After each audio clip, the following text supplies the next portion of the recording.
नमस्ते दोस्तों। रिग्रेट एक ऐसी चीज होती है कि जो आपका प्रेजेंट तो खराब करती ही है, उसके साथ साथ आपका फ्यूचर भी बर्बाद कर सकती है। रिग्रेट के कई सारे कारणों में से एक है प्रोक्रास्टिनेशन, यानी कि टालने की आदत। अब याद कीजिए वो दिन जब आपके एग्जाम्स के आगे 10 या 15 दिन का वेकेशन होता था। तब आप सोचते थे कि बहुत ही टाइम है अपने पास, लेकिन जब एक के बाद एक दिन खत्म हो जाते थे तब रिग्रेट होता था कि यार अब तो सिर्फ 2 दिन ही बचे हैं, अब सारा सिलेबस इन 2 दिन में ही खत्म करना पड़ेगा। लेकिन वो तो एग्जाम्स थी और आप किसी तरह संभाल लेते थे।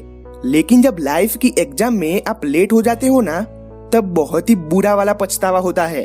तो आज इस वीडियो में मैं आपको कुछ ऐसी टिप्स बताने वाला हूँ कि जो आपको डेफिनेटली हेल्प करेगी प्रोक्रास्टिनेशन को खत्म करने के लिए। Number 1, use imagination. अगर आप किसी काम को लगातार टालते जा रहे हो तो आपको सबसे पहले मेंटली प्रिपेयर होना होगा। मेंटली प्रिपेयर मीन्स आपको अपने सबकॉन्शियस माइंड को ये चीज दिखानी पड़ेगी कि आप उस काम को ऑलरेडी कर रहे हो। जब भी आप उस इम्पोर्टेंट काम को करने के लिए सोचते हो तो और तो कोई नहीं, आपका माइंड ही आपको मना करता है, क्योंकि उसे अपने कंफर्ट जोन में रहना है। चलिए मैं इसे एक एग्जाम्पल के साथ डिटेल में आपको समझाता हूँ। अगर आप अपनी स्टडी को लगातार टालते जा रहे हो तो आप अपने दिमाग को सबसे पहले शांत कर दीजिए। फिर आप ऐसा इमेजिन कीजिए कि आप ऑलरेडी स्टडी कर रहे हो और आप खो गए हो स्टडी करते करते। फिर आप लगातार 3 घंटे या फिर आप जितना भी सोच सकते हो उतने घंटे स्टडी करके एक सेटिस्फेक्शन के साथ वहां से उठ रहे हो और आप अपने आप में बहुत ही खुश हो क्योंकि आपने वो काम सक्सेसफुली कर लिया है। अब ऐसा आपको हर दिन करना है, लेकिन उसका मतलब ये नहीं कि बस इमेजिन ही करना है। आपको उसके साथ डेली जितनी भी हो सके उतनी स्टडी भी करनी है। अब 3 या 4 दिन के बाद आपके माइंड को ये आदत हो जाएगी कि आप बहुत ही ज्यादा स्टडी कर रहे हो। तो जब आप स्टडी करोगे तब आपके सबकॉन्शियस माइंड को ये लगेगा कि इसमें क्या नया है, ये तो रोज स्टडी करता है। इसे ही कहते हैं आदत हो जाना। फिर जैसे पहले आपका माइंड आपको मना कर रहा था ना कि नहीं करनी है स्टडी, तो वो अब से मना नहीं करेगा और अच्छे से आप स्टडी कर लोगे। तो ये तो एक सिंपल सा एग्जाम्पल था। आप इस तरह से कोई भी काम कर सकते हो। Number 2, set daily goals. Goal setting एक ऐसी कला है कि जो हर किसी को नहीं आती। अब देखिए ना, लोग कैसे कैसे गोल सेट करते हैं कि जो गोल कम और इच्छा ज्यादा लगती है। जैसे कि मैं बहुत ही सारे पैसे कमाना चाहता हूँ, मुझे बहुत ही सक्सेसफुल बनना है। अब ये कोई गोल नहीं, बल्कि ये तो हर किसी की इच्छा होती है।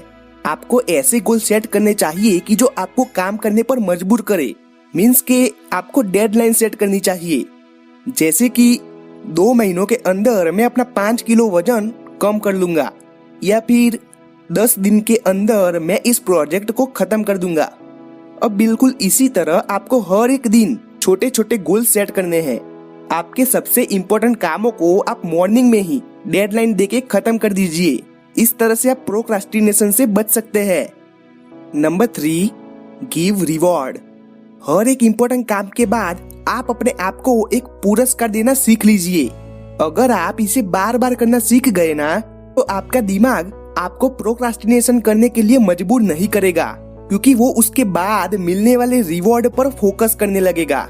अगर आपको कभी भी ऐसा लगे कि अरे यार ये बाद में कर दूंगा, अभी टीवी देख लेता हूँ या फिर अभी गेम खेल लेता हूँ, उसके बाद ये काम करूंगा, तो आप तुरंत डिसाइड कर लीजिए कि अगर मैं ये काम कर लूंगा ना तो ही मैं टीवी देखूंगा। अगर आप स्टूडेंट हो तो आप 1 घंटा स्टडी और उसके बाद 15 मिनट आपकी कुछ फेवरेट एक्टिविटी कीजिए, ताकि चीजें बैलेंस्ड रहे और आप बोर होने से भी बच सकते हैं। Number 4, problem is equal to opportunity. अगर आपको कुछ ऐसा काम करना पड़ रहा हो कि जो आपके लिए एकदम नया हो और आप उसे करना नहीं चाहते हो, तो उसे आप प्रॉब्लम समझोगे।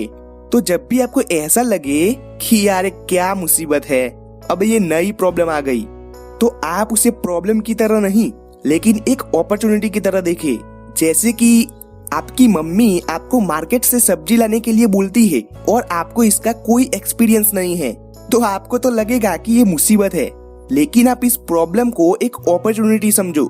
जैसे कि चलो आज कुछ नया सीखने को मिलेगा, मार्केट में आज पहली बार मैं सब्जी लेने जाऊंगा। इस तरह से आप नई नई चीजें करने को एक प्रॉब्लम नहीं लेकिन एक अपॉर्चुनिटी समझो कुछ नया सीखने की, ताकि आप उस काम को टालो ना। और अगर टालोगे तो फिर कल वही काम करना पड़ेगा मुंह बिगाड़ के। Number 5 second rule. अब ये चीज बड़ी इंटरेस्टिंग है। जब भी आपको कुछ काम याद आए ना, तब आप अपने मन में काउंट करना स्टार्ट कर दो। 5 4 3 2 1 और स्टार्ट। और फिर तुरंत वो काम करने लग जाओ। क्योंकि जब भी आप कुछ इम्पोर्टेंट काम करने के बारे में सोचते हो और अगर आपने 5 सेकंड से ज्यादा टाइम ले लिया, तो आपका माइंड तुरंत बहाने ढूंढने लगता है। जैसे कि ये काम थोड़ी देर बाद करता हूँ, पहले खाना खा लेता हूँ, कुछ इस तरीके के बहाने। तो आपको अपने माइंड को ये चांस देना ही नहीं है कि वो कोई बहाने ढूंढे। बस 5 सेकंड के अंदर ही तुरंत ही चले जाओ वो काम करने के लिए। आपको ऐसा सोचना है कि बस 5 मिनट के लिए ही ये काम करूंगा।